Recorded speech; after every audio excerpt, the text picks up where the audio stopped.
Welcome to the Career Comrade.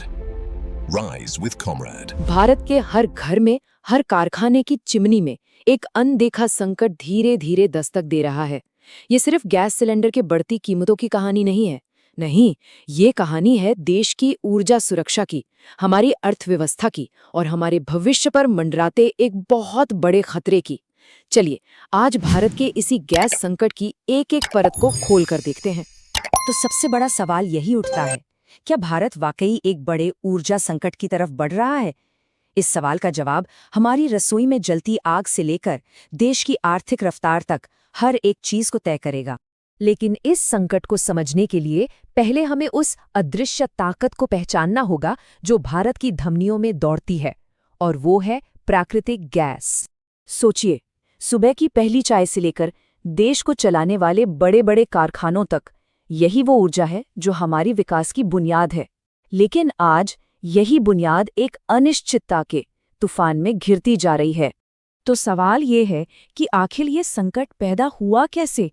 इसकी जड़ें किसी एक वजह में नहीं, बल्कि हमारी निर्भरता और दुनिया भर में हो रही उथल-पुथल के एक बेहद पेचीदा जाल में उलझी हुई हैं। चलिए, इस जाल की एक-एक कड़ी को सुलझाने की कोशिश करते हैं। इस जाल की सबसे कमजोर कड़ी है हमारी निर्भरता। आपको शायद अंदाजा ना हो, लेकिन भारत अपनी जरूरत की लगभग आधी, जी हां, करीब 45 से 50% प्राकृतिक गैस विदेशों से मंगाता है। और यही आंकड़ा हमारी ऊर्जा सुरक्षा पर एक बहुत बड़ा सवालिया निशान लगा देता है। और ये निर्भरता कितनी विशाल है, इसका अंदाजा इस बात से लगाइए कि भारत दुनिया में लिक्विफाइड नेचुरल गैस यानी LNG का चौथा सबसे बड़ा खरीदार है। इसका सीधा सा मतलब ये है कि जब भी दुनिया के बाजार में कोई हलचल होती है तो उसका सबसे पहला और सीधा असर हम पर पड़ता है।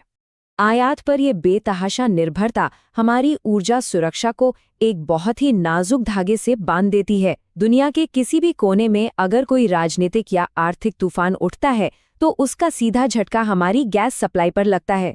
इसे समझने के लिए हुर्मुज़ जल डमरू मध्य को देखिए। ये एक संकरा सा समुद्री रास्ता है, लेकिन असल में ये हमारी ऊर्जा की लाइफलाइन है। पश्चिम एशिया से जो भी गैस आती है, उसका एक बहुत बड़ा हिस्सा इसी रास्ते से होकर हम तक पहुंचता है।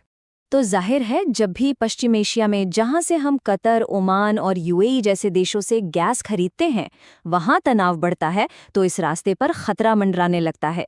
समुद्री रास्तों में रुकावटें आती हैं, जहाज़ों के लिए खतरा बढ़ जाता है और नतीजा हमारी गैस सप्लाई में देरी होने लगती है। तो ये तो हुई बाहरी चुनौतियां। अब जरा घर के अंदर की मुश्किल भी देखिए। एक तरफ अनुमान ये है कि 2030 तक भारत में गैस की मांग 60% तक बढ़ जाएगी, और दूसरी तरफ हमारा अपना घरेलू उत्पादन उस रफ्तार से बिल्कुल भी नहीं बढ़ रहा।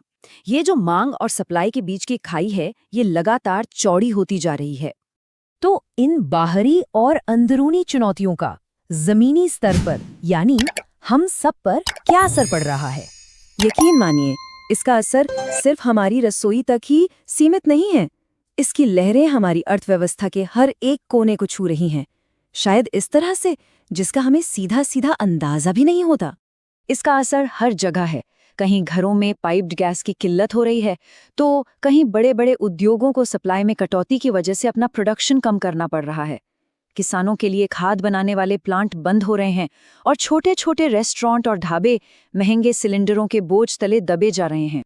और ये सिर्फ बातें नहीं है, ये जमीनी हकीकत है।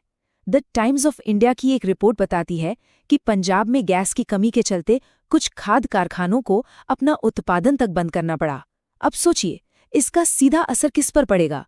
हमारे किसानों पर और देश की खाद्य सुरक्षा पर। तो सवाल ये है कि इस बड़ी चुनौती से निपटने के लिए किया क्या जा रहा है? सरकार इस वक्त एक दो तरफा रणनीति पर काम कर रही है। कुछ फौरी कदम हैं और कुछ लंबे समय के समाधान। तुरंत राहत के लिए सरकार ने गैस सप्लाई में घरों को प्राथमिकता दी है ताकि आम लोगों को दिक्कत न हो। रिफाइनरियों को LPG का उत्पादन बढ़ाने के लिए कहा गया है। और शायद सबसे जरूरी कदम, आयात के लिए अब सिर्फ मिडिल ईस्ट पर निर्भर न रहकर अमेरिका, कनाडा और रूस जैसे नए देशों की तरफ भी देखा जा रहा है। मकसद साफ है, किसी एक जगह पर निर्भरता को कम करना। लेकिन ये तो हुई फौरी राहत की बात। इस समस्या का असली और स्थायी समाधान तो लंबी अवधि की योजना में ही छिपा है। भारत को अगर अपना ऊर्जा भविष्य सुरक्षित करना है तो आत्मनिर्भरता के रास्ते पर चलना ही होगा। और इस रास्ते पर चलने के लिए कुछ बड़े और ठोस कदम उठाने होंगे, जैसे कि देश के अंदर ही नए गैस भंडारों की और तेजी से खोज करना, सौर, पवन और हाइड्रोजन जैसी क्लीन एनर्जी में भारी निवेश करना, किसी भी आपात स्थिति से निपटने के लिए पेट्रोल डीजल की तरह ही गैस का भी एक स्ट्रेटेजिक रिजर्व तैयार करना, और कुल मिलाकर ऊर्जा के लिए किसी एक चीज पर नहीं बल्कि कई अलग अलग स्रोतों पर निर्भर होना। ये पूरी यात्रा एक रोड मैप की तरह है जिसके 3 पड़ाव हैं। अभी हम आयात पर बहुत ज्यादा निर्भर हैं। हमारा अगला पड़ाव होगा आयात के लिए अलग अलग देशों पर निर्भर होना, और हमारा अंतिम लक्ष्य है एक ऐसा आत्मनिर्भर एनर्जी मिक्स तैयार करना जो भविष्य में आने वाले किसी भी ऐसे संकट से देश को महफूज रख सके। तो कुल मिलाकर आज का ये संकट हमारी निर्भरता, दुनिया की जियोपॉलिटिक्स और हमारी अपनी बढ़ती मांग का नतीजा है, और इसका समाधान छिपा है सिर्फ 2 शब्दों में: विविधता और दूरगामी सोच। और आखिर में एक सवाल जो हम सबको सोचना चाहिए, क्या असली ऊर्जा सुरक्षा किसी एक ईंधन से मिलती है या फिर ऊर्जा के कई अलग-अलग स्रोत बनाने से? शायद इसी सवाल के जवाब में भारत का ऊर्जा भविष्य छिपा है। The Career Comrade presents mathematics, reasoning, English, general awareness, general science and current affairs classes for UPSC, SSSC, banking, railway and any others government exam.